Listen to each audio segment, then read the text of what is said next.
আমার মুসলমান বন্ধুগণ গভীর মনোযোগ। এই দুনিয়ার জমিনে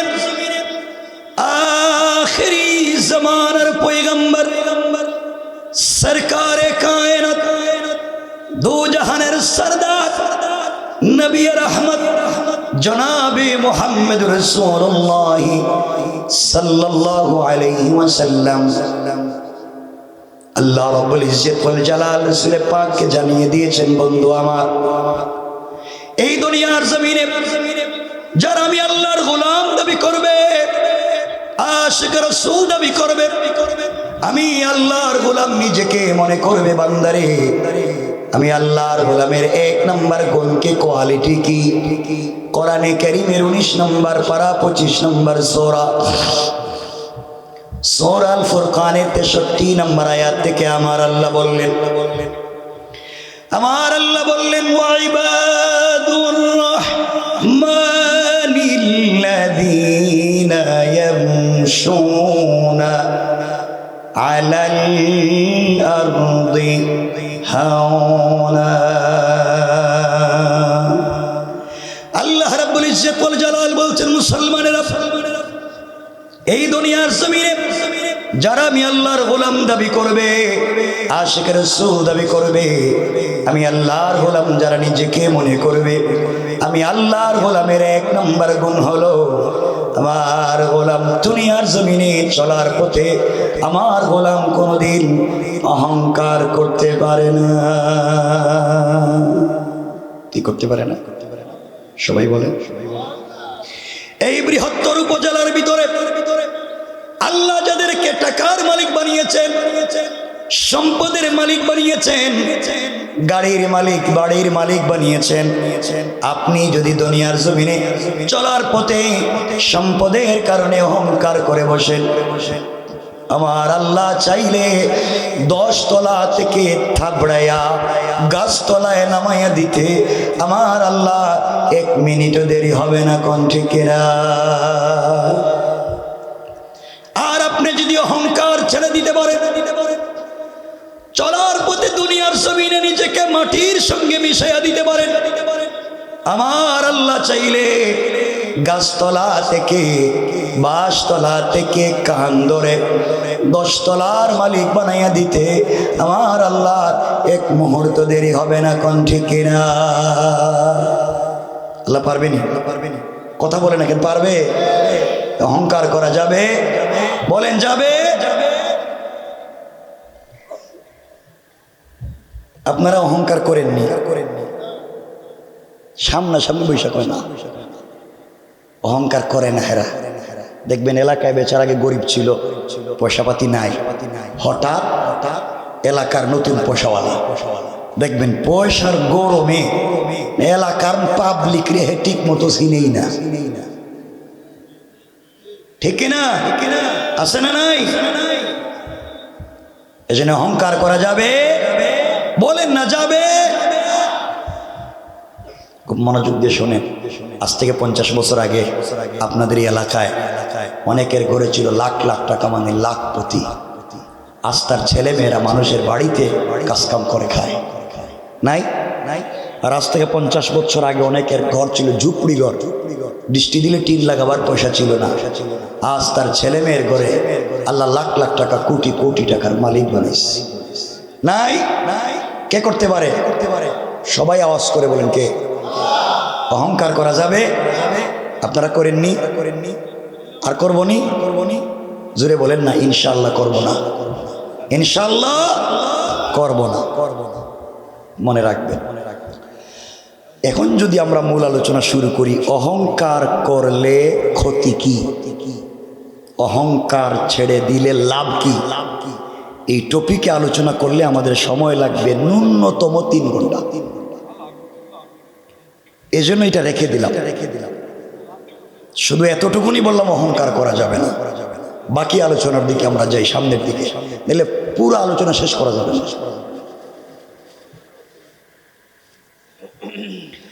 আল্লাহর গোলামের 2 নম্বর গুণ আল্লাহ বললেন, ওয়াইদা খাতাবাহুমুল জাহিলুনা قالوا سلاما আল্লাহ রাব্বুল ইজ্জত ওয়াল জালাল বলছেন মুসলমানেরা এই দুনিয়ার জমিনে যারা আমি আল্লাহর গোলাম দাবি করবে আশিক রাসূল দাবি করবে আমি আল্লাহর গোলাম যারা নিজেকে মনে করবে বান্দারে আমি আল্লাহর গোলামের 2 নম্বর গুণ হলো আমার গোলামকে কেউ গালি দিলে গালির জবাব দিবে না আঘাত করলে আঘাতের জবাব দিবে না গীবত শিকায়াত সমালোচনা করলে জবাব দিবে না বরং দুনিয়ার জমিনে আমি আল্লাহর গোলাম যারা দাবি করবে আমার গোলামকে কেউ গালি দিলে গালির জবাবে গালি না দেয়া ওই ব্যক্তির জন্য শান্তি আর সালামতের দোয়া করে যায় পড়েন সুবহানাল্লাহ। তাহলে আল্লাহর গোলামের 2 নম্বর গুণ গালি দেওয়া যাবে বলেন না যাবে কেউ যদি গালি দেয় আমরা কি করব শান্তির দোয়া করব সালাম দিব রব বলেছেন খাতাবাহুমুল জাহিলুন কোন জাহিল যদি তোমাকে গালি দিয়েও ফেলে কালু সালামা তার জন্য শান্তির দোয়া করো সালাম দাও বলেন ইনশাআল্লাহ। আপনারা সালাম দেননি কিচ্ছু কয় না সালাম দেন হেরা কিচ্ছু করে না সালাম দেননি একটা হাদিস শোনাই মনোযোগ দিয়ে শোনেন মুসনাদে আহমদ আনাস ইবনে মালিক আল আনসারী শামাইল তিরমিজি আম্মা জান আয়েশা সিদ্দিকা রাদিয়াল্লাহু তাআলা আনহা আম্মা জান আয়েশা বলেন রাসূল পাক যখন বাহির থেকে ঘরে আসতেন তখন আমি ঘরের দরজার চিপায় দাঁড়িয়ে থাকতাম পর্দার আড়ালে দাঁড়িয়ে থাকতাম নবীজি যেন আমাকে দেখতে না পান তিনি ঘরের দরজায় এসে আমাকে আয়েশা বলে ডাক দিবেন আর আমি ঘরের দরজা খুলে দিয়া ঝাপটি মেরে তাকে জড়িয়ে ধরে তার কপালে চুম্বন দিয়া আমি সর্বপ্রথম তাকে সালাম দিব সবাই বলেন না সুবহানাল্লাহ। কিন্তু আম্মা জান আয়েশা বলছেন আল্লাহে আল্লাহর জাত ও সিফাতের কসম আমি আমার জিন্দগিতে রাসূল পাককে আগে সালাম দিতে পারি নাই বরং নবীজি ঘরে আসার অনেক দূরে থাকতে তিনি আমাকে সালাম দিতেন আওয়াজ করে বলেন না সুবহানাল্লাহ। 1 মিনিটে কয়েকটা শিক্ষা নেন এক নবীজি আয়েশাকে সালাম দিয়েছেন এর অর্থ হলো বড় ছোটকে সালাম দিয়েছে রাসূল বড় আয়েশা ছোট রাসূল আয়েশারে সালাম দিয়েছে অর্থ বড় ছোটকে সালাম দিয়েছে শিক্ষা হলো আপনি বড় লোক আপনি পয়সাওয়ালা আপনি বয়সে বড় আপনি আল্লামা আপনি মুফতি আপনি প্রিন্সিপাল আপনি ইমাম সাহেব আপনি খতিব সাহেব রাস্তা দিয়ে হাঁটার সময় একজন সুইপার একজন ভ্যানওয়ালা একজন ঠেলাওয়ালা একজন রিক্সাওয়ালা একজন দিনমজুর সাধারণ মুসলমানকে সালাম দিতে যদি আপনার কলিজায় বাদে 100% আপনি অহংকারী কথা বলেন না কেন 2 রাসূল আয়েশাকে সালাম দিয়েছেন এর অর্থ হলো রাসূল বাহির থেকে এসে ভিতরে সালাম দিয়েছেন রাসূল বলছেন আহলাল বায়াত কেউ যদি ঘরে না থাকে তাও সালাম দেও ঘরে তো ফেরেশতারা আছে এর অর্থ হলো বাহির থেকে আসলে ভিতরে সালাম দিতে হয় আমি বাহির থেকে এসেছি আপনারা এখানে ভিতরে বসা ছিলেন সুন্নাত হলো আমি আপনাদেরকে সালাম দিব শিক্ষা হলো উস্তাদ ছাত্রদেরকে সালাম দিবেন টিচার স্টুডেন্টকে সালাম দিবেন ছাত্ররা আগে থেকেই ক্লাসে বসা থাকে উস্তাদ বাহির থেকে ক্লাসরুমে আসেন নিয়ম উস্তাদ ছাত্রকে সালাম দিবেন কিন্তু আমাদের দেশে উল্টা ছাত্ররা যদি হুজুরে সালাম না দেয় তাহলে ফিরে কথা বলেন না কেন ঠিক কিনা বলেন সব উল্টা কাজ করে বসে রয়েছে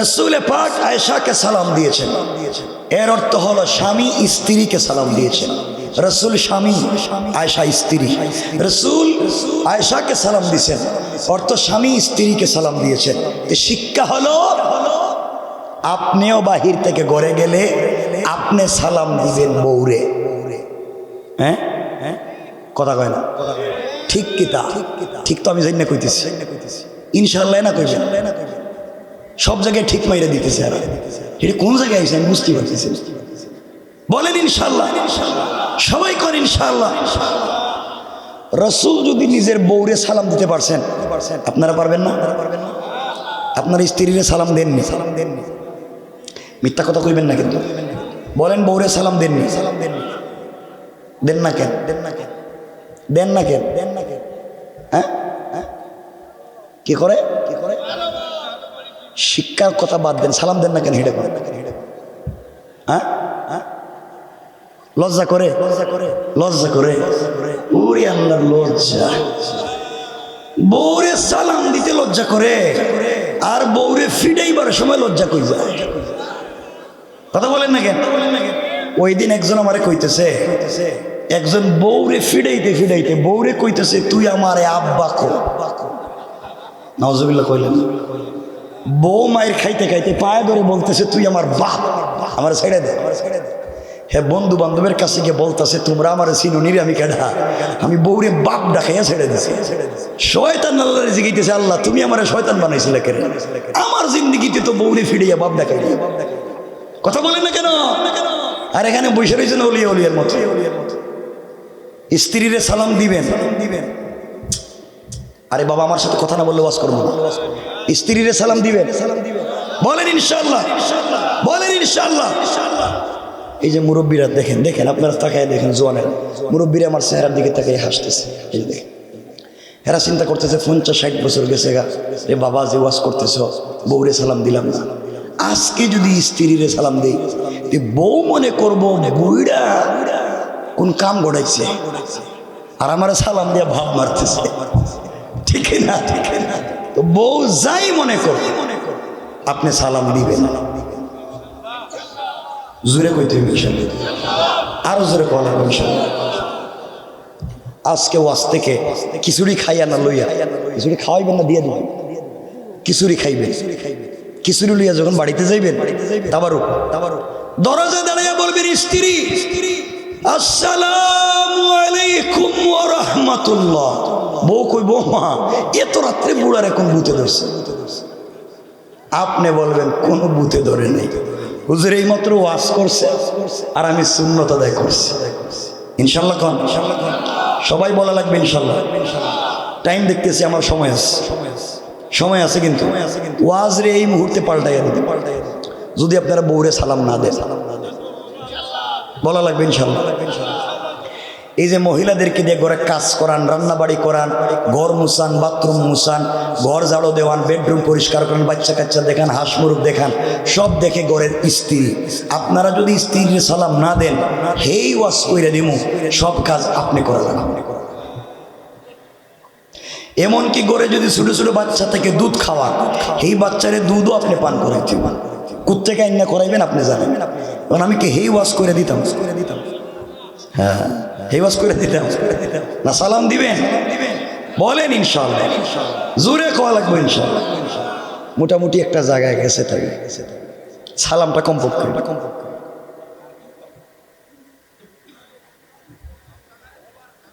হ্যাঁ কি কয়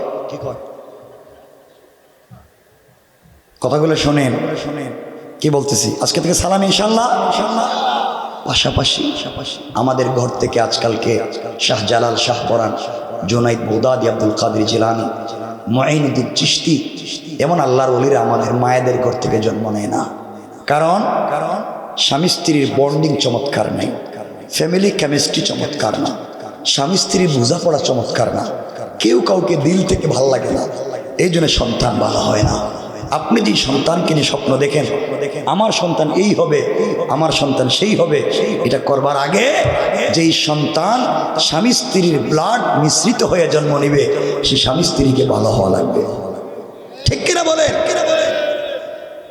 বিশ্বনবী হযরতে খাদিজা স্বামী স্ত্রী সম্পর্ক চমৎকার ছিল এই জন্য আল্লাহ তাদের ঘরে জন্ম দিয়েছেন সাইয়্যিদাতু নিসাই আহলিল জান্নাহ হযরতে ফাতেমা আল্লাহু আকবার আর হযরতে ফাতেমা হযরতে আলী স্বামী স্ত্রী সম্পর্ক চমৎকার ছিল। এই জন্য আল্লাহ তাদের ঘরে জন্ম দিয়েছেন হযরত হাসান, হযরত হুসাইন। আল্লাহু আকবার, কত চমৎকার পরিবার। আর আজকালকে আমাদের মায়েদের ঘর থেকে জন্ম নেয় বল্টু মিয়া। বল্টু বল্টু দুনিয়া এসে কিচ্ছু খায় না। এর কিছু খাওয়াইতে গেলে আগে টেলিভিশনে মুটু পাটলু দেখাইতে হয়। কথা বলেন না কেন? এর হাতে মোবাইল, আইপ্যাড, ল্যাপটপ, কম্পিউটার উঠে রেখে দিচ্ছে। বাচ্চা তো ভালো হওয়ার সম্ভাবনা নাই। এই জন্য পরিবারকে সুন্দর করেন, একজন আরেকজনকে বুঝেন। আজকের থেকে স্ত্রীকে সালাম দিবেন, স্ত্রীও স্বামীকে সালাম দিবেন। আর মাঝে মাঝে ঘরে গেলে ভালোবাসা যদি তৈরি করতে চান, মাঝে মাঝে ঘরে গেলে বউরে নিজের হাতে মুখে উঠাইয়া খাওয়াইয়া দিয়ে। ও বিয়া কিতা তুমি একজন করছো নি, এতগুলা মানুষ এখানে, হেরা ইনশাল্লাহ কইতেছে না। খাওয়াইবেন তো, জোরে কোন ইনশাআল্লাহ। আম্মা জান আয়েশা বলেন রাসূল সাল্লাল্লাহু আলাইহি ওয়াসাল্লাম সারা জিন্দেগি আমাকে মুখে উঠায় খাইয়ে দিয়েছে। আম্মা জান আয়েশা বলেন আমাকে রাসূল বাচ্চাদের মতো কুলে করে ঘুম পড়াইয়া দিতেন, আমাকে কাপড় পরাইয়া দিতেন। রসুলে পাক মাঝে মাঝে আম্মা জান আয়েশার মাথায় তৈল দিয়া, চিরুনি দিয়া চুলগুলো আছড়াইয়া চুলগুলা বেনি করে দিতেন। সুবহানাল্লাহ বলেন। এত এত দুনিয়ার কাজ, এত এত যুদ্ধ, এরপরে পরিবারকে সময় দিয়েছেন। তো আমি তো বলতেছি না আপনি আপনার বোর চুলগুলো আছড়াইয়া দেন, বেনি কইরা দেন, এতগুলা করলে তো মাশাআল্লাহ। কমপক্ষে একটা কাজ করেন, যে বউ সব ফালাইয়া মা বাপ বাদ দিয়া তোমার ঘরে আসছে, তুমি কি তারা কমপক্ষে মাঝে মাঝে মুখে উঠে খাওয়াইতে পারবে না? কেরা কয় খাওয়াইবেন তো? ইনশাল্লাহ কন্যারে বাবা তুমি খাওয়া ওরে আল্লাহ, কি ভালোবাসা। খাওয়াই আমার খাওয়াই, সবাই খাওয়াইবেন তো ইনশাল্লাহ। কিন্তু আওয়াজে মনে হইতাছে এই সাতক্ষীরার যুবকেরা মোহাব্বত করে, আদর করে, ভালোবেসে নিজের স্ত্রীকে মুখে উঠাইয়া খাওয়াইতে পারবে না। এরা মুখে উঠাইয়া আদর করে ভালোবেসে খাওয়াইতে পারবে এই পাশের বাড়ির ভাবিরে, ঠিক কিনা? এটা ঠিক কইছে কেডা রে? এটা ঠিক কইছে কেডা? ঠিক কইছেন, ঠিক কইছেন। এতক্ষণ বউরে খাওয়াইবার কথা কইছে, কিচ্ছু খায় না। ভাবিরে খাওয়াইবার কথা কয়, ঠিক। বউ তোমাদের ফিডাইব না, থেকে ফিডাইব? এটা উল্টা বুঝে দেখি। আল্লাহ হেফাজত করে বলেন আমিন। পরিবারকে কেমনে সুন্দর করতে হয়, পরিবার কেমনে সুন্দর হয়, দিন কেমনে জিন্দা হয়, মনোযোগ দিয়ে শোনেন, আপনাদেরকে যেদিকে নিয়ে যেতে চাই। হয়তো এই কথাটা শুনলে লাইফ কামিয়াব হয়ে যেতে পারে, আমাদের জিন্দগির সফলতাও চলে আসতে পারে। পরিবার যদি সুন্দর হয়, স্বামী স্ত্রী সম্পর্ক যদি ভালো হয়, আর এই পরিবারে যদি কোনো বাচ্চা জন্ম নেয়, তাহলে এই বাচ্চা আল্লাহর কাছে যদি কোনো জিনিস চায়, আর পৃথিবীতে যদি ওই জিনিস নাও থাকে, আল্লাহ দেওয়ার ওয়াদা দিয়েছে। সুবহানাল্লাহ বলেন, মনোযোগ দিয়ে শুনুন। আমার মুসলমান বন্ধুগণ, গভীর মনোযোগ। রাসূলে পাকের কলিজার টুকরা মেয়ে হযরতে ফাতেমা রাদিয়াল্লাহু তাআলা আনহা তখন পর্যন্ত বিয়ে শাদী করেন নাই, বিয়ের বয়সে পৌঁছান নাই। চলার পথে সামাজিকভাবে এক ইহুদির মেয়ের সঙ্গে তার বন্ধুত্ব হয়ে গেল। তারিখে ইবনে জারির তাবারিতে লিখে এই সম্পর্ক একদিন দুই দিনের না, কেউ বলেছেন 5 বছর, কেউ বলেছেন 6 বছর, কেউ বলেছেন 12 বছর। মেয়েটার সঙ্গে হযরতে ফাতেমার সম্পর্ক। ও ইহুদির মেয়েটা প্রতিদিন ফাতেমার কাছে চলে আসে, বিকেল বেলা বাড়িতে চলে যায়। মুসলমান হয় নাই, ফাতেমার আদর্শ দেখে, ফাতেমার চরিত্র দেখে, ফাতেমার নাম আমানতদারি দেখে মেয়েটা ফাতেমার প্রেমে পড়ে গিয়েছে। কিন্তু তখন পর্যন্ত মেয়েটা মুসলমান হয় নাই। অমুসলমান, কথাগুলো দিল দিয়ে শুনেন কি হতে চায়। ও ইহুদির মেয়েটা প্রতিদিন আসে আর চলে যায়। আস্তে আস্তে ইহুদির মেয়ে বড় হয়ে গিয়েছে। ওই মেয়েটা একদিন তার বাবার কাছে গিয়েছে, ইহুদির কাছে গিয়েছে। ইহুদি ডাক দিয়া বলেছে, মেরে মা, তোমার বয়স কম হয় নাই, আজ না হয় কাল তোমাকে বিয়ে দেওয়া লাগবে মা। আমি বাবা তোমাকে বিয়ে দিতে চাই, তুমি কি রাজি? ইহুদির মেয়ে ডাক দিয়া বলছে, আব্বাজান, আপনি আমাকে বিয়ে দিতে চান বাবা? আমি তো রাজি না হয়ে পারি না, কারণ বাবার কথাকে তো আমি ফেলে দিতে পারি না। কিন্তু বাবা, কার কাছে আমাকে বিয়ে দিতে চান? কার সঙ্গে আমাকে বিয়ে দিতে চান? আমাকে একটু দেখাইয়া দেন, পরিচয় করে দেন, তার নাম ঠিকানা আমাকে বলে দেন। ইহুদি ডাক দিয়া বলেছে, মেরে তোমার সঙ্গে যেই ছেলেকে বিয়ে দিতে চাই মারে, ওই ছেলেটা হলো আমাদের দেশের, আমাদের এলাকার সব থেকে বড় শিল্পপতির ছেলে।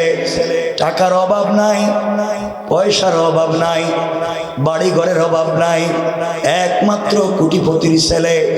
তার সঙ্গে তোমাকে বিয়ে দিতে চাই, বলো না মারে, তুমি কি বিয়েতে রাজি?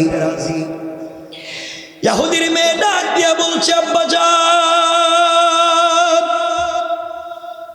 আপনি আমার জন্য ছেলে ঠিক করেছেন বাবা, আপনি আমাকে বিয়ে দিতে চান, আগামী কালকে দুপুর পর্যন্ত আপনি সময় দেন। আগামী কালকে দুপুরের আগে আগে আপনার কাছে ফাইনাল সিদ্ধান্ত জানাইয়া দেব।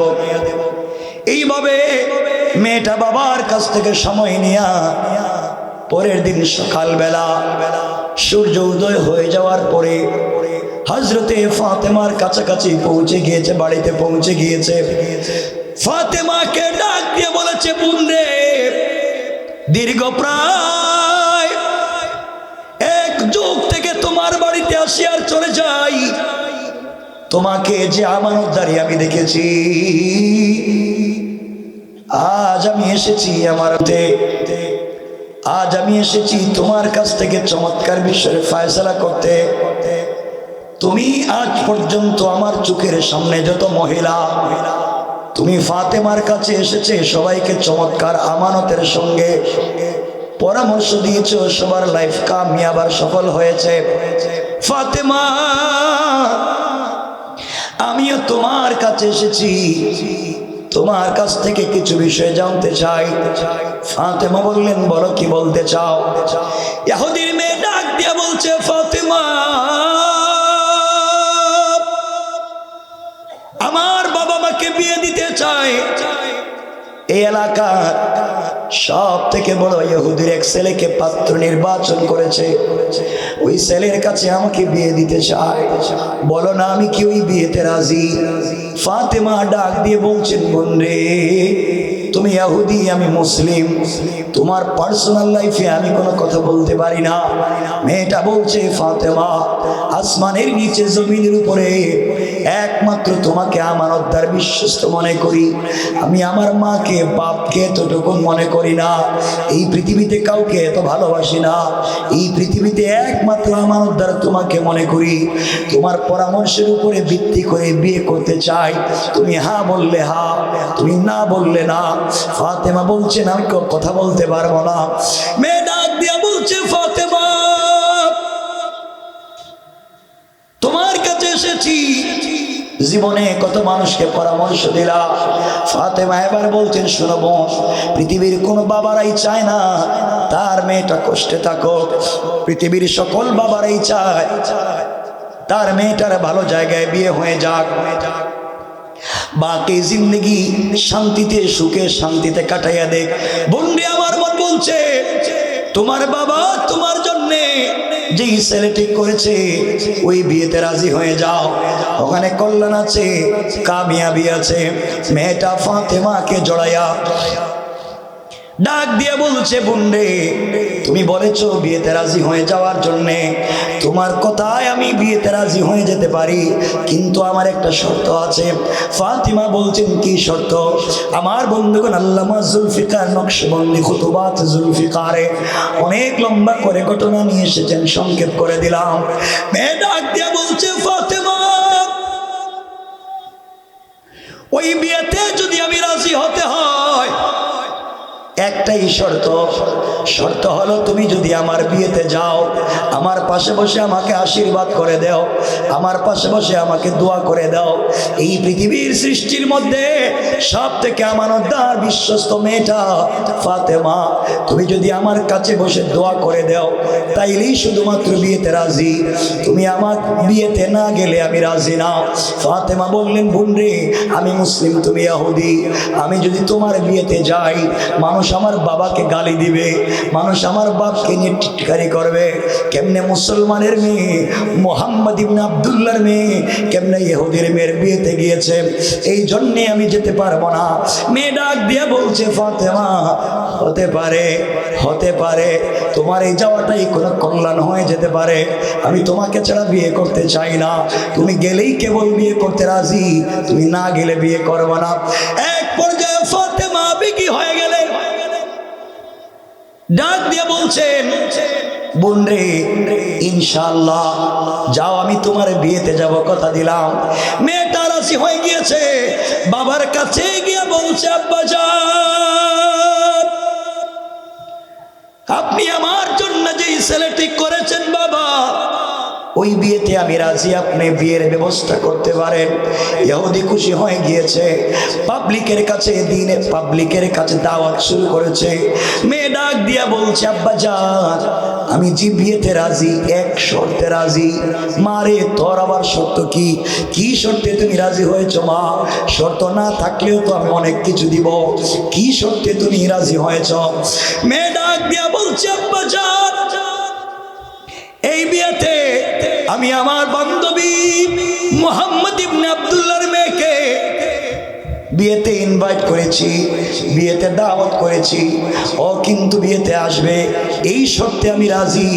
ইহুদির জন্য আসমান ভেঙে মাথায় পড়েছে, ইহুদির জন্য পায়ের রক্ত মাথায় উঠে গিয়েছে। ডাক দিয়ে বলেছে, বোন রে, ডাক দিয়ে বলেছে, মারে, মুহাম্মদ আমার জাত শত্রু, যার রক্তের সঙ্গে আমার দুশ্মনী, সে আমাদের ধর্মের বিরুদ্ধে চলে গিয়েছে। তার মেয়ে যদি আমার বাড়িতে তোমার বিয়েতে চলে আসে, মান সম্মান ইজ্জত বলতে থাকবে না, সম্মান নিয়ে সমাজে মুখ দেখাতে পারবো না, প্রয়োজন বোধে তোমাকে বিয়ে দিব না, প্রয়োজন বোধে তোমাকে হত্যা করে ফেলবো। এরপরেও মুহাম্মদ ইবনে আব্দুল্লাহর মেয়েকে আমার বাড়িতে আসতে দিব না। মেয়ে দাঁড়িয়ে গিয়েছে আর বলছে, বাবা, আপনার কাছ থেকে ফাইনাল সিদ্ধান্ত জানতে চাই। ইহুদি ডাক দিয়ে বলেছে, ফাইনাল সিদ্ধান্ত হলো আমি ফাতেমাকে আমার বাড়িতে আসতে দিব না। মেয়ে ডাক দিয়ে বলেছে, বাবা, এই পৃথিবীতে আজ পর্যন্ত তোমার চোখের সামনে দাঁড়ায়া জিন্দগিতে তোমার মেয়ে কোনো কথা বলে নাই, আজ আমি একটা কথা বলতে চাই বাবা, তোমার চোখে চোখ রেখে তোমার সামনে দাঁড়ায়া কথা বলতে চাই, মনোযোগ দিয়ে শোনো। আপনি যদি আমার বিয়েতে মুহাম্মদ ইবনে আব্দুল্লাহর মেয়ে ফাতেমাকে আসতে বাধা দেন, ওকে যদি আমার বাড়িতে আসতে বাধা দেন, আপনি পৃথিবী আসমান জমিন ভেঙে যেতে পারে, আমি মরে যেতে পারি, আমাকে হত্যা করতে পারেন। ফাতেমার মতো ভদ্র আমানতদার বিশ্বস্ত একটা মেয়েকে পাশে না বসায়া এই পৃথিবীর কোন ছেলেকে বিয়ে করতে চাই না। পড়েন সুবহানাল্লাহ, আল্লাহু আকবার বলেন। আপনাদের অসুবিধা হচ্ছে? অসুবিধা হলে আমি সংক্ষেপ করে দেবো, কারণ 12:30 হয়ে গেছে, 12:30 হয়ে গেছে। তো আপনাদের আওয়াজে মনে হচ্ছে আপনাদের অসুবিধা হইতেছে। অসুবিধা হয়, আপনাদের যত অসুবিধা আমার তত সুবিধা। তাড়াতাড়ি রেখে দিলে বসবেন, সবাই আওয়াজ না দিলে রেখে দিন, বসবেন, আওয়াজ করে বলেন, হাত উঠান সকলে, নারে তাকবীর, লিল্লাহে তাকবীর। কি আওয়াজ দেয় এরা বুঝে না।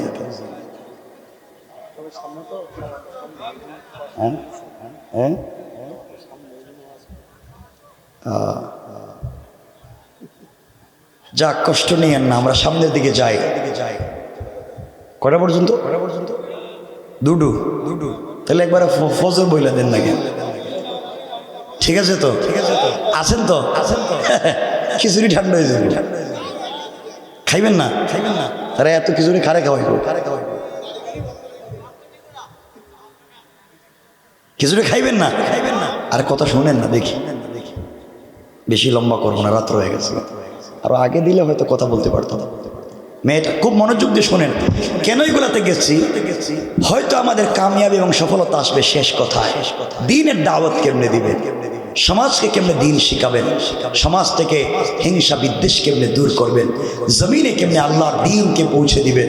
খুব মনোযোগ দিয়ে কথাগুলো শুনুন আমার বন্ধুগণ।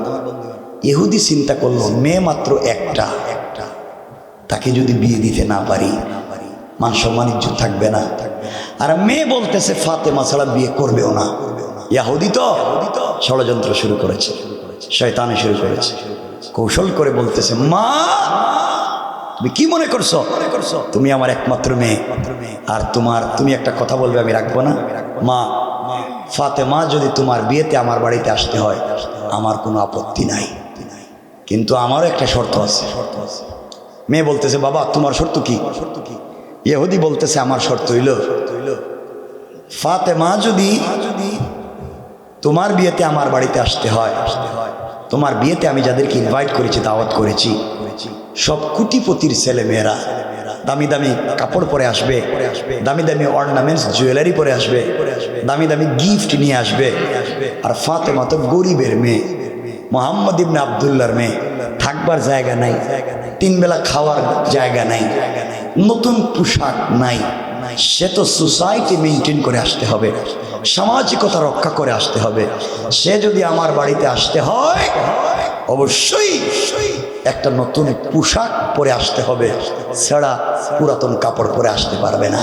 ইহুদির চিন্তা হইল ফাতেমা নতুন কাপড় পাবেও না, আসতেও পারবে না। আমার বন্ধুগণ, আমার বন্ধুগণ কথাগুলো শুনে এক পর্যায়ে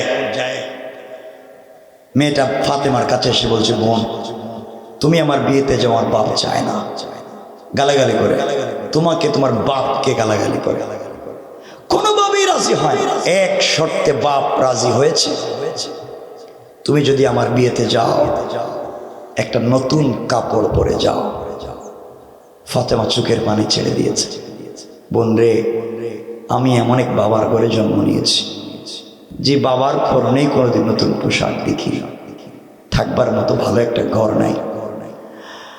আমাদের কোনো অভিযোগ নাই, অনুযোগ নাই, সব তো আল্লাহর জন্য করি।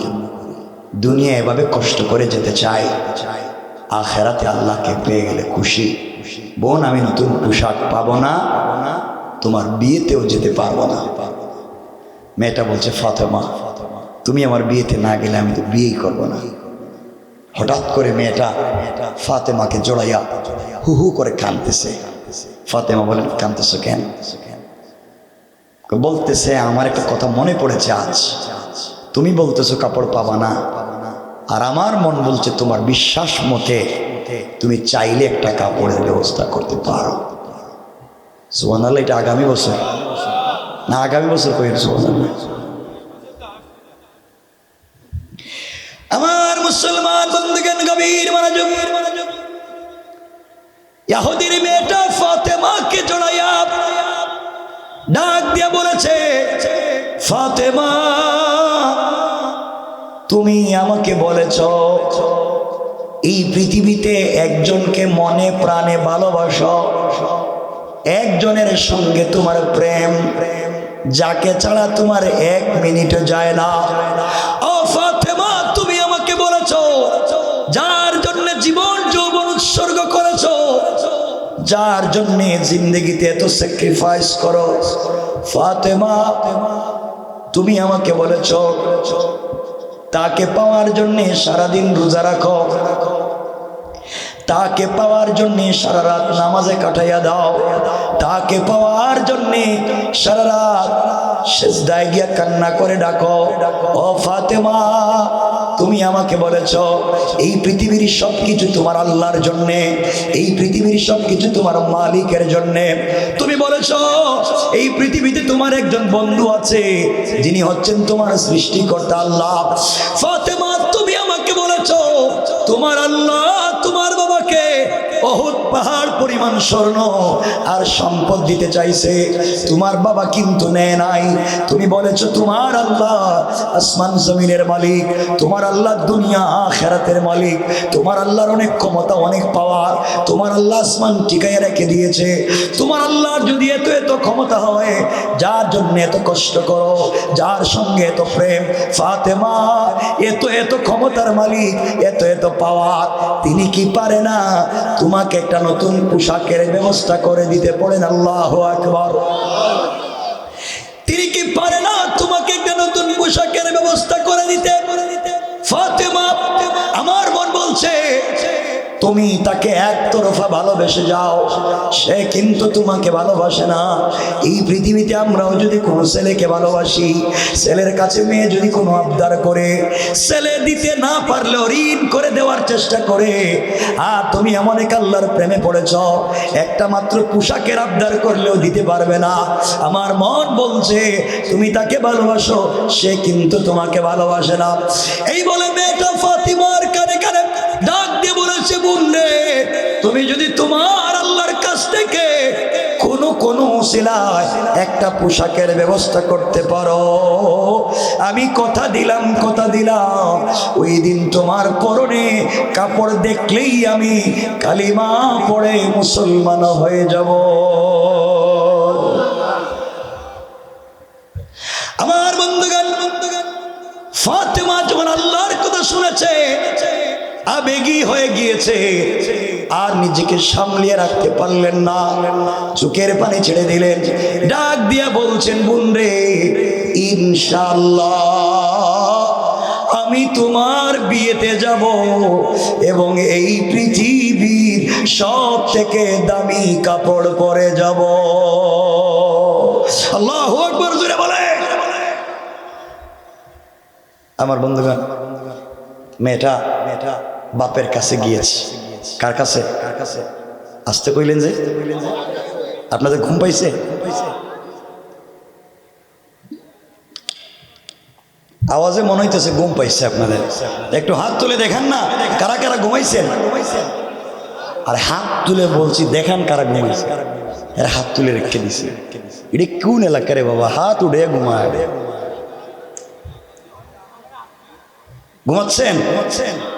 আপনাদের মনোযোগ দেখতেছে আসলে কোন অবস্থায় আছে, কারণ এটা আমার জন্য জরুরি।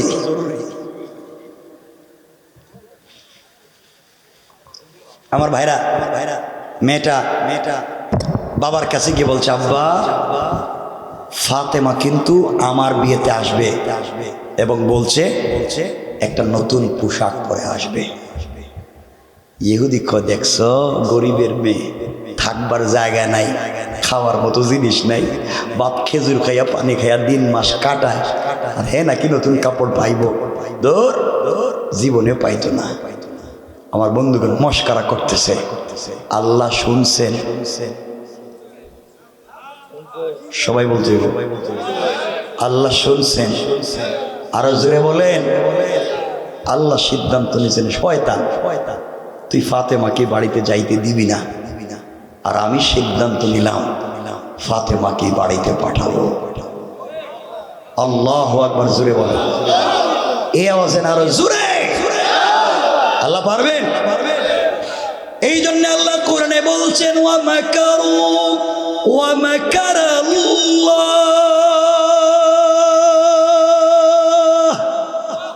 ওয়াল্লাহু খায়রুল মাকিরিন।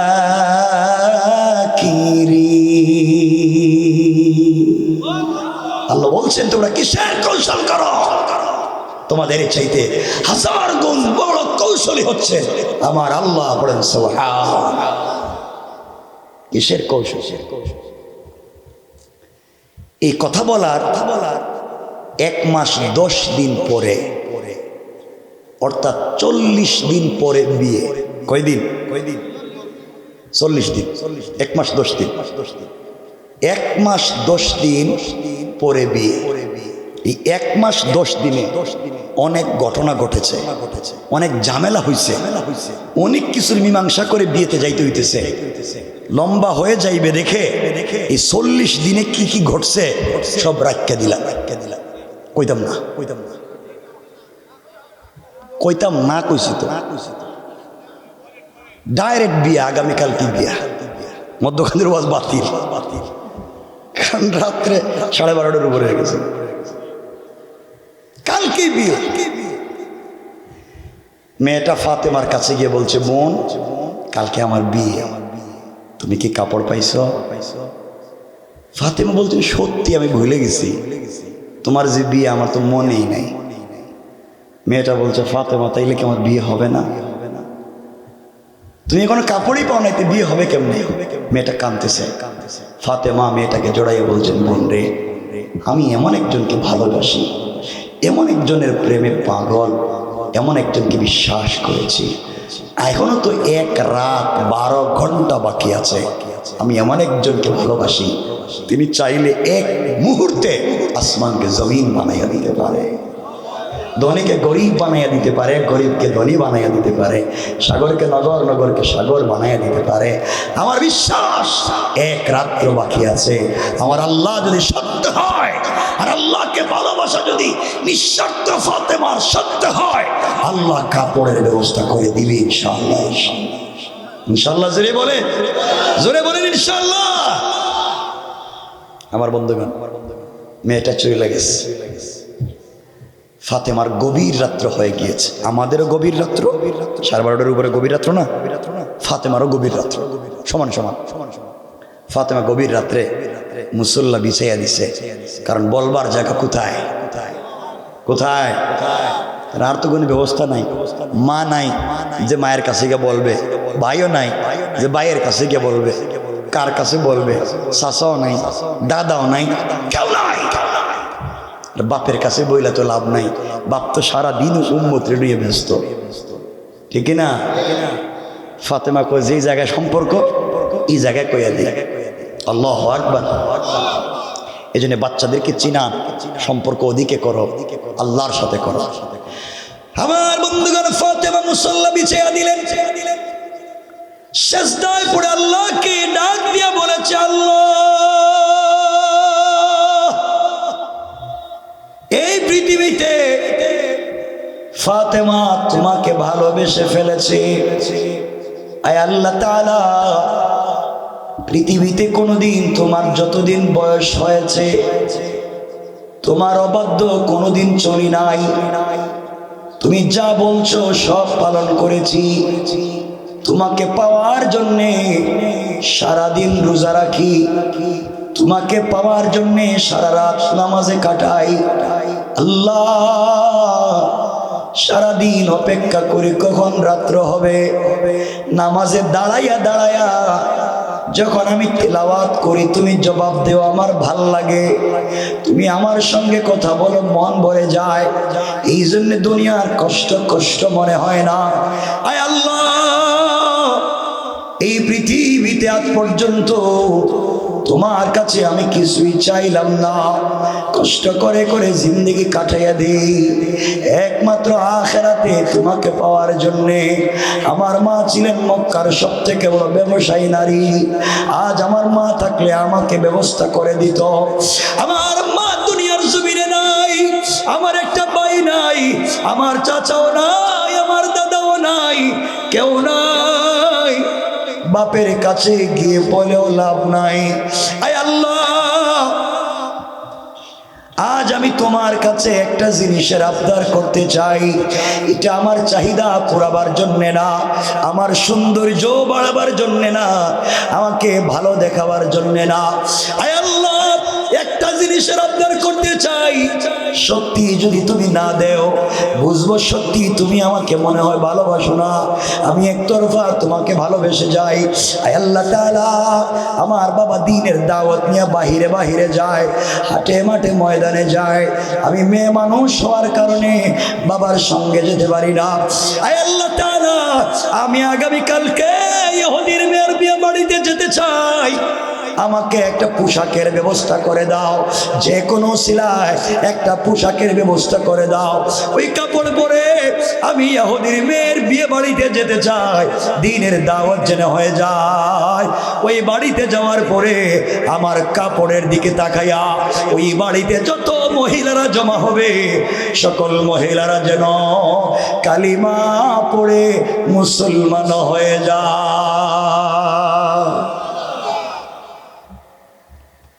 ফাতেমা দোয়া শেষ করে দিয়েছে, দোয়া শেষ করে যায় নামাজ রেখে দিয়েছে, কাঁদতেছে চোখের পানি মুছে দিয়েছে। রাত করে গভীর রজনীতে ঘরের দরজা জানালা বন্ধ, তাকাইয়া দেখে ঘরের কর্নারে কে যেন দুইটা কাপড়ের প্যাকেট রেখে গিয়েছে। সুবহানাল্লাহ জোরে বলেন। ফাতেমা প্যাকেটগুলো হাতে নিলেন। কিরে কুত্তিকে আসলো, কে দিয়ে গেল? দৌড়াইয়া বাপের কাছে গেছে, আব্বা আল্লাহর কাছে কাপড়ের আবদার করছিলাম, কুত্তিকে আসছে জানি না, কে দিয়ে গেল? নবীজি কাপড়গুলো হাতে নিলেন, একটা প্যাকেট খুললেন, খুলে দেখেন একটা প্যাকেটে একটা সালোয়ার, একটা কামিজ, আর একটা প্যাকেটে দেখেন একটা ওড়না। তিনটা কাপড়, সালোয়ার, কামিজ আর ওড়না। কামিজের মধ্যে স্টোন দিয়া ডিজাইন করা, আর ওড়নার মধ্যে গ্লাসের টুকরা দিয়া চমৎকার করে ডিজাইন করা। আমার নবীজি সাল্লাল্লাহু আলাইহি ওয়াসাল্লাম চিন্তায় পড়ে গেলেন, এত চমৎকার কাপড় কোত্থেকে আসলো, কে দিয়ে গেল? এমন ডিজাইন করা, এত ঘ্রাণ। হঠাৎ করে শুনেন দরজায় কে নক করতেছে। নবীজি সাল্লাল্লাহু আলাইহি ওয়াসাল্লাম দরজা খুলে দিলেন, সাথে সাথে জিবরাইল ঘরের ভিতরে প্রবেশ করলেন।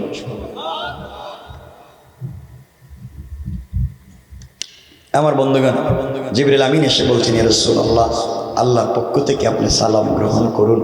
এই যে আপনি হাতে কাপড় নিয়ে কাঁদতেছেন, আমাকে আল্লাহ তাআলা জান্নাতুল ফিরদাউস থেকে কাপড় দিয়ে পাঠাইছেন।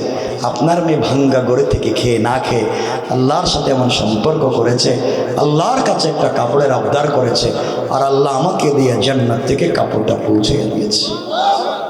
সুবহানাল্লাহ, একটু জোরে বলেন না। আমার বন্ধুগণ, আমার মুসলমান ভাইরা, নবীজি ফাতেমাকে কাপড়গুলো হাতে দিয়েছেন, হাতে দিয়ে বলছেন, মারে ও আমার মা, এই কাপড়গুলো তুমি হাতে নাও, আগামী কালকে তুমি বিয়েতে যাইবা, মারে পর্দার সঙ্গে যাইবা, আল্লাহর সঙ্গে তুমি এমন সম্পর্ক করেছ। ও আমার মা, কালকে বিয়েতে যাইবা, পর্দার সাথে যাইবা। কিসের সাথে? এখন রসুল ফাতেমাকে পর্দার কথা বললেন কেন? ফাতেমা তো রসুলের মেয়ে, ও তো পর্দা এমনিই করবে না, করবে না? কথা বলেন। এরপরে রসুল কেন বললেন? এখানেও কয়েকটা শিক্ষা, চমৎকার একটা আলোচনা, তাও আমরা রাখলাম। ডাইরেক্ট বিয়ে বাড়ি, কেন সংক্ষেপ করতে চাই, লম্বা হয়ে গেলে তো হচ্ছে। আমার বন্ধুগণ, এক পর্যায়ে পরের দিন ফাতেমা জান্নাতি পোশাক পরে ইহুদির মেয়ের বিয়ে বাড়িতে পৌঁছে গিয়েছে।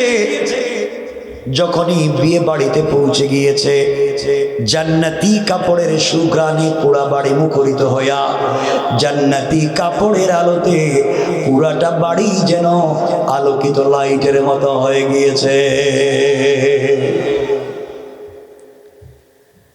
এই বাড়িতে যত মহিলারা ছিল, সকল মহিলারা এসে বলছে, ফাতেমা, শুনলাম তুমি নাকি আসতে পারবা না, তোমার কাপড় পাও নাই? এত দামি কাপড় কই পাইছো? তো ডিজাইন করা স্টোন দিয়া, গ্লাসের টুকরা দিয়ে ডিজাইন করা কাপড়, এটা কোথায় পাইছো এত দামি কাপড়? ফাতেমা বলছেন, এটা কিনে আনছি। সুবহানাল্লাহ কইলেন না? মহিলারা চিন্তা করে, এত দামি কাপড় কোত্থেকে কিনলো? আমরা তো সব মার্কেট চিনি, দোকান চিনি, মার্কেটের সিফা বললি চিনি, কোন জায়গায় ফুচকা পাওয়া যায় হেঁটে জানি, কোন জায়গায় ছটপটি পাওয়া যায় এটাই জানি। কথা কন না কেন? মহিলারা জানেন, এটা সব জানে, আমরা তো সব জানি, কিন্তু এই কাপড় কোত্থেকে আনবো? ফাতেমা বলছেন, দেখো আমি যে দোকান থেকে কাপড় কিনছি, আমি যে মার্কেট থেকে কাপড় কিনছি, এই দোকান চিনা দূরের কথা, এই মার্কেট চিনা দূরের কথা, এই মার্কেটে যাওয়া দূরের কথা, এই কাপড় কিনা দূরের কথা। তোদের বাপ দাদা 14 গোষ্ঠীর সম্পত্তি বিক্রি করলেও আমার কাপড়ে যে স্টোন দেওয়া একটা পাথরের টুকরার দামও হবে না। সুবহানাল্লাহ বলেন না? মহিলাদের জিদ কম না বেশি? কথা বলেন না কেন? যখন ফাতেমা এই কথা বলছেন তাদের তো জিদ লেগে গেছে। দেখছনি গরিবের মেয়ে আমাদেরকে থ্রেট দেয়। এমন সময় যেই মেয়েটার আজকে বিয়ে হওয়ার কথা, ওই মেয়েটা যখন ফাতেমার পরে এমন কাপড় দেখছে, ফাতেমার কাছে এসে বলছে, বোন তুমি এই কাপড় পরছো আর আমার এই কাপড়। বাপের কাছে গিয়ে বলছে, আব্বা আজ আমি বিয়ে করব না। বিয়ে করবো না কেন? সবাই দাওয়াত দিছে, খাওয়া দাওয়া রেডি, বড় চলে আসছে। কয় তুমি আমারে কি কাপড় দিছ? আর ফাতেমা বলল আসতে পারবে না। ফাতেমা যে কাপড় পরছে আর তুমি আমারে যেটা দিছ, এই কাপড় দিয়া তো ফাতেমার জুতাও মুছা যাবে না। সুবহানাল্লাহ বলেন না? আমি বিয়েতে রাজি না, তুমি যদি ফাতেমার মতো কাপড় আমারে দিতে পারো তাইলে রাজি। এই কাপড় কই পাইতো? কথা কয় না কেরে?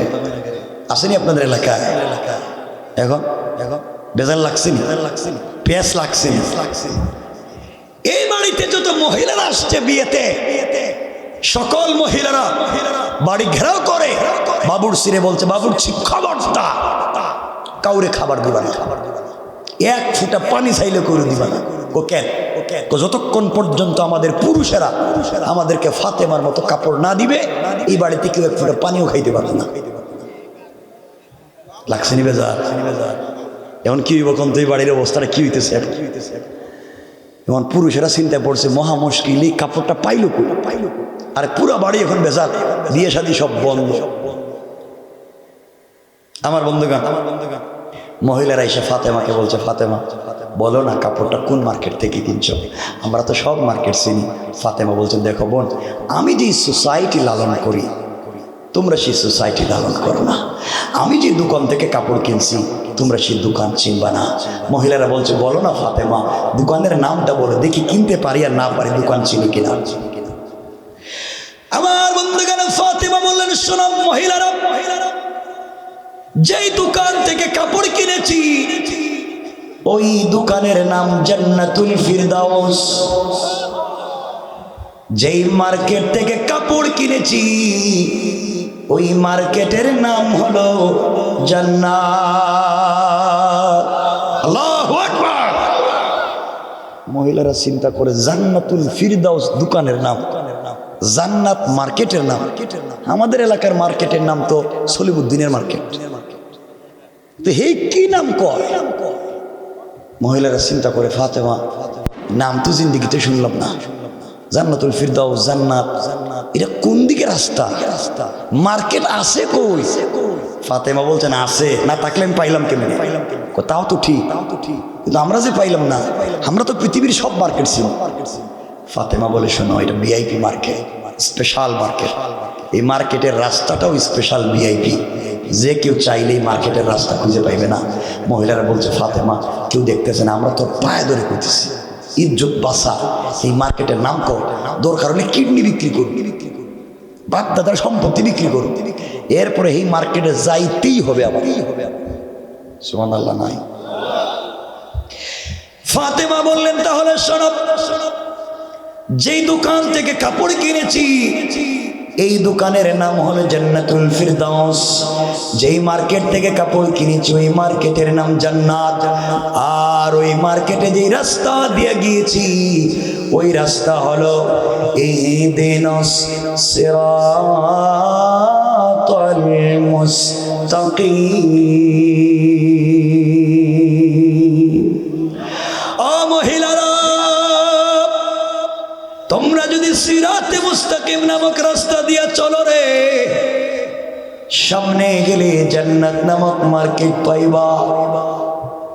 ওখানে গেলে পরে জান্নাতুল ফিরদাউস নামক দোকান পাইবা। ওখানে গেলে পরে আমার চাইতে আরো দামি দামি কাপড় পাইবা। আল্লাহু আকবার।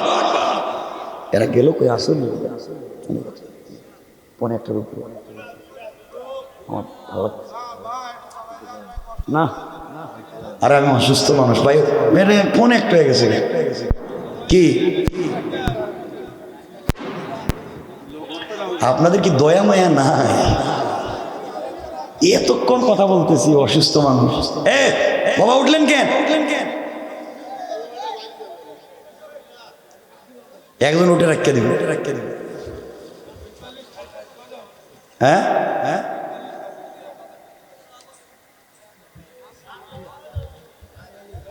শুনেন, আমি কয়েক মিনিট বলতেছি, একটা জায়গায় রেখে দিব, শুনেন ইনশাল্লাহ। আমি কথা রাখছি আপনারা, কিন্তু আমি যখন কথা রেখে দিব আপনারা বলবেন না চালান, ঠিক আছে? ঠিক আছে আমার বন্ধুগণ, কথাগুলা দিল দিয়া শুনেন কি বলতে চাই।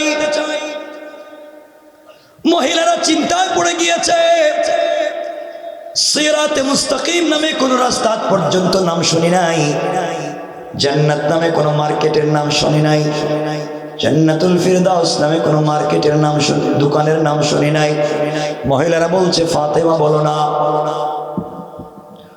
প্রয়োজন বোধে যেভাবেই হোক মার্কেটে যেতে চাই, ওই রাস্তাটা কেমনে যাওয়া যায়? ফাতেমা বলছেন, বোন রে, এটা ভিআইপি রাস্তা, এটা সিকিউর রাস্তা, যে কেউ চাইলে রাস্তা দিয়ে চলতে পারবে না, যে কাউকে রাস্তা দিয়ে চলতে দিবে না। তোমরা যে বিশ্বাস লালন করো, তোমরা যে সোসাইটিতে বসবাস করো, এই সোসাইটিতে বসবাস করলে সিরাত মুস্তাকিম নামক রাস্তা পাইবা না। পাইতে গেলে আমার মতো হওয়া লাগবে, আমার মতো আদর্শ নিতে হবে। ও মহিলারা, এটা ভিআইপি একটা রাস্তা, এই রাস্তা দিয়ে চলতে গেলে একটা পরিচয় পত্র লাগবে, আইডি কার্ড লাগবে। পরিচয় পত্র ছাড়া এই রাস্তা দিয়ে চলা যাবে না, আইডি কার্ড ছাড়া রাস্তা দিয়ে চলা যাবে না। বুনরে, আইডি কার্ড থাকলে হবে না, আইডি কার্ডে একটা গোপন পিন নাম্বার আছে, ওই পিন নাম্বার মনে প্রাণে ধারণ করতে হবে। ও আমার বন্ধুগণ, আপনার কাছে একটা এটিএম কার্ড আছে, বুথে মারলেন, এটিএম বুথে পিন নাম্বার মনে না থাকলে পয়সা পাওয়ার সম্ভাবনা আছে না? ফাতেমা বলছেন, শোনো, শুধু কার্ড থাকলে হবে না, পিন নাম্বার মনে রাখা লাগবে। মহিলারা বলছে, ফাতেমা বলো না, আইডি কার্ড কোথায়, পিন নাম্বারই বা কোথায়? আইডি কার্ডের নামই বা কি, পিন নাম্বারই বা কি? মহিলাদেরকে ফাতেমা বলছেন, শোনো, এটা বলতে পারি, জানাইয়া দিতে পারি, কিন্তু তোমরা নিতে পারবা না, কারণ তোমাদের নেওয়ার মতো কন্ডিশন নাই, এই আইডি কার্ড তোমরা ধারণ করতে পারবা না। মহিলারা বলছে, ফাতেমা কি করা লাগবে? ফাতেমা বলছেন, শোনো রে, এই আইডি কার্ড নিতে গেলে অনেক সময় মা বাপের সঙ্গে সম্পর্ক থাকবে না, বাবা ছেলের সম্পর্ক থাকবে না, স্বামী স্ত্রীর সম্পর্ক থাকবে না, সকল সম্পর্ক ভেঙে যেতে পারে। সব বাদ দিয়ে কি তোমরা আইডি কার্ড নিতে রাজি? মহিলারা বলছে, বলো ফাতেমা কেমনে কি আগে বুঝিয়ে বলো। এবার ফাতেমা কুচা দিয়ে বলছে, শোনো, আসলে আমি কিন্তু কাপড়টা কিনি নাই। কি কয়? মহিলারা কয়, তো সময় কি কইছ? সত্যি আমি কাপড়টা কিনি নাই, আমার একজনের সাথে প্রেম, একজনকে ভালোবাসি, হেও আমারে ভালোবাসে, ভালোবাসা এটা গিফট করছে, গিফট। কি করছে? হাদিয়া দিছে, গিফট দিছে। মহিলারা কয়, এত দামি কাপড় কেউ কাউরে গিফট করে? আমরা তো প্রেম করি, কিন্তু আমাদেরকে তো 2 টাকা দিয়ে একটা বাদামও কিনে দেয় না, তোমার এত দামি কাপড় দিছে। ফাতেমা, যা হবার হবে, কাপড় পাই আর না পাই, তোমার যার সাথে সম্পর্ক, যে গরিবের মেয়ের সাথে সম্পর্ক কইরা তো দামি জিনিস দিতে পারে, এরে দেখা লাগবে। আল্লাহ আকবার বললেন না? দিছে কে? জোরে বলেন কে? সবাই এখন আল্লাহর কাছে যেতে চায়, আল্লাহকে দেখতে চায়। ফাতেমা বলছেন, সত্যি সত্যি, মানে কিছু পাই আর না পাই, এই মহান লোকটাকে তাকে দেখা দরকার, তো দামি কাপড় দিয়া দেয়। ফাতেমা বলছেন, এটা পাইতে গেলে আইডি কার্ড লাগবে। সুবহানাল্লাহ নাই? মহিলারা বলছে, বলো আইডি কার্ড দেখি কি করা যায়। ফাতেমা বললেন, শোনাব, যে আইডি কার্ড সঙ্গে থাকলে সিরাতে মুস্তাকিমের রাস্তায় চলা যায়। ওই আইডি কার্ডের নাম হলো ইসলাম। 3 নাম্বার হলো লা ইলাহা ইল্লাল্লাহ মুহাম্মাদুর রাসূলুল্লাহ।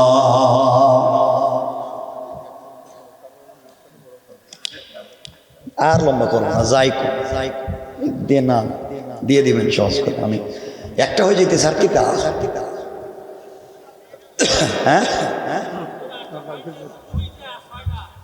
তোমার এই 6টা মনে রয়েছে কোনো হেডেই শেষ হইতেছে না 6টার কথা।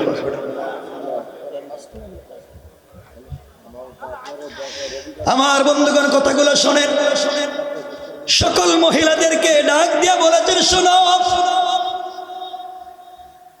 লা ইলাহা ইল্লাল্লাহ নামক 3 নাম্বার যদি মনে প্রাণে ধারণ করতে পারো রে, ইসলাম নামক আইডি কার্ড যদি সঙ্গে রাখতে পারো রে, সামনে গেলে জান্নাত নামক মার্কেট পাইবা, সামনে গেলে সিরাতে মুস্তাকিম নামক রাস্তা পাইবা, আরো সামনে গেলে জান্নাত নামক মার্কেট পাইবা, আরো সামনে গেলে জান্নাতুল ফিরদাউস নামক দোকান পাইবা, ওখানে গেলে পরে আমার চাইতে আরো দামি দামি কাপড় পাইবা, ওখানে গেলে মালিকের সঙ্গে দেখা হয়ে যেতে পারে রে। আমার মালিকের সঙ্গে যদি বাপ জন্মে যায়, মালিকের সঙ্গে যদি সম্পর্ক হয়ে যায়, তোমাদের কিভাবে 8, 10টা 15টা জান্নাতের মালিক বানাইয়া দিতে পারে। মহিলারা কয় যাই হবার হবে, এই সিরাতে মুস্তাকিম দিয়া জান্নাত পর্যন্ত যামো, যা হবার হবে মালিকের সঙ্গে দেখা করুন। ফাতেমা বলো, কিন্তু ইসলাম নামক আইডি কার্ড এটা কই পাওয়া যায়? কালিমা নামক পিন নাম্বার এটা কই? এটা তো না আমি শুনি নাই, এটা কি পাওয়া যায় কোথায়? ফাতেমা বলছেন এইবার লাইনে আইসো, এটা পৃথিবীর কোথাও পাওয়া যায় না, এটা বিতরণ করেন আমার বাবা। সুবহানাল্লাহ বললেন না? এটা তো বিতরণ করে আমার বাবা, আমার বাবাই তো এটা বিতরণ করে। ইসলাম নামক আইডি কার্ড তোমার বাবাই দেয়, কালিমা নামক পিন নাম্বার তোমার বাপই দেয়, সিরাতে মুস্তাকিমের কথা তো আমার বাপই কয়, জান্নাতের কথা তো আমার বাপ কয়, জান্নাতুল ফিরদাউসের কথা তো আমার বাপ কয়, মালিকের সঙ্গে পরিচয় তো আমার বাপ আমারে করাইয়া দিয়েছে। তোমরা আমার বাপকে দেখতে পারো না, গালি দেও, এই করো সেই করো, বাপই তো আমারে সব শিখাইছে। মহিলারা কয় ফাতেমা তাহলে এতদিন ভুলের ভিতরে ছিলাম, তোর তুমি গরিবের মেয়ে হইয়া যদি বাপের এই সম্পর্কে দেওয়া এই বন্ধুর সাথে মালিকের সঙ্গে সম্পর্ক করে এত দূর যাইতে পারো, এত কিছু জানতে পারো, প্রয়োজন বোধে স্বামীকে ছেড়ে দিব, প্রয়োজন বোধে সন্তান বাদ দিব, মা বাপকে বাদ দিব, তুই বলো কেমনে আইডি কার্ড নেওয়া যায়? আমরাও সেই মালিকের সঙ্গে দেখা করতে চাই, আমরাও সেই জান্নাতে যেতে চাই। পড়েন সুবহানাল্লাহ। আমাদেরকে বলো কেমনে কি করা লাগবে? ফাতেমা বলতেন স্যাক্রিফাইস করতে পারবা? পারবো। এই কথা বলে আমার বন্ধুগণ লম্বা কথা একেবারেই সংক্ষেপ করে দিলাম। এই কথাগুলা বলেই কেউ বলেছেন 350 জন, কেউ বলেছেন 352 জন, কেউ বলছেন 470 জন, কেউ বলছেন 472 জন মহিলা ফাতেমার কাপড়ের দিকে তাকাইয়া এক জায়গায় দাঁড়াইয়া কালিমা পড়ে মুসলমান হয়ে যায়। সুবহানাল্লাহ জোরে বলেন। এই বাড়ির সব মহিলারা মুসলমান, পুরুষ একটা মুসলমান হয় নাই। এবং চিন্তা করেন এই বাড়ির কি অবস্থা চলতেছে, সব মহিলা মুসলমান, যেই মেয়ের বিয়ে হওয়ার কথা সেও মুসলমান। সুবহানাল্লাহ কন্যা, পুরুষের একটা মুসলমান হয় নাই। এবং চিন্তা করেন এই বাড়িতে কি চলতেছে। একটা জায়গায় গেছি, আসুন কথা লম্বা করতে চাই না, আমরা এখানে রেখে দিতে চাইব। এবং এই বাড়িতে কি হচ্ছে, পুরুষদের সঙ্গে মহিলাদের কি ঘটবে, পুরুষেরা মহিলাদেরকে মেনে নিবে কিনা, কি করে তারা এই বাড়িতে থাকবে বা নিজের বাড়িতে যাবে। এই ছেলের সঙ্গে তুই মেয়ের বিয়ে হওয়ার কথা না, ছেলে ইহুদি মেয়ে মুসলিম, তাদের কি হইল? ফাতেমা সুস্থ মতো কেমনে বাড়ি পর্যন্ত আইলেন, আর তার পরনে যে জান্নাতি কাপড় এটা বর্তমানে কই আছে? আল্লাহ ইব্রাহিমকেও নমরুদের আগুনে কাপড় দিয়েছিলেন, ইউসুফকে গর্তের ভিতরে কাপড় দিয়েছিলেন, ফাতেমাই কাপড় পরে গেছেন, কাপড়টা বর্তমানে কই আছে? এই বাড়ির মহিলাদের কি অবস্থা, পুরুষেরা কি ব্যবহার করলো, শেষ পর্যন্ত কি হইল, বিয়ে শাদী হইল কিনা, সব আমরা রাইখা দিই।